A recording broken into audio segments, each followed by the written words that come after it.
TB एक जानलेवा बीमारी है, लेकिन इसका इलाज हो सकता है। भारत ने टीबी से लड़ाई में ऐतिहासिक प्रगति की है। जन भागीदारी से ही टीबी मुक्त भारत का सपना होगा साकार। हमें सुनिश्चित करना होगा कि टीबी रोगियों को पर्याप्त देखभाल और प्रोत्साहन मिले। लक्षण होने पर ना घबराएं, ना शर्माएं। टीबी की जांच कराएं। बलगम वाली खांसी टीबी का सबसे बड़ा लक्षण है। इसे कभी भी अनदेखा ना करें। टीबी के अन्य लक्षण हैं शरीर के किसी भी हिस्से में गांठ होना, सीने में दर्द, लगातार वजन कम होना या कमजोरी, सांस फूलना, सोते समय पसीना आना, बुखार।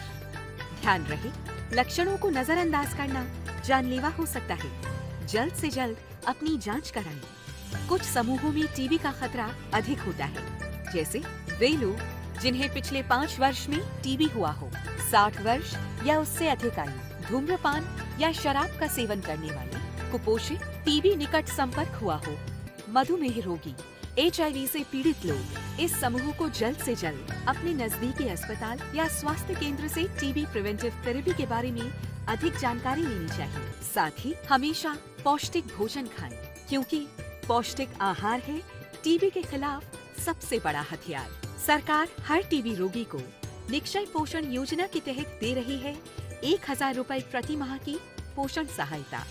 भारत ने टीबी की लड़ाई में ऐतिहासिक प्रगति की है। नई जांच तकनीकें, उच्च उपचार योजनाएं और पोषण कार्यक्रम इस प्रयास को और मजबूत बना रहे हैं। पूरे भारतवर्ष में निक्षय मित्र टीबी रोगी और उनके परिजन को पोषण किट पहुंचाकर पौष्टिक आहार से कर रही है टीबी पर पार। आइए हम सब मिलकर इस 100 दिनों के अभियान में टीबी के लक्षणों की पहचान करें और देश को टीबी मुक्त करने के लिए अपना योगदान दें। स्वास्थ्य एवं परिवार कल्याण मंत्रालय द्वारा जनहित में जारी। जन जन का रखे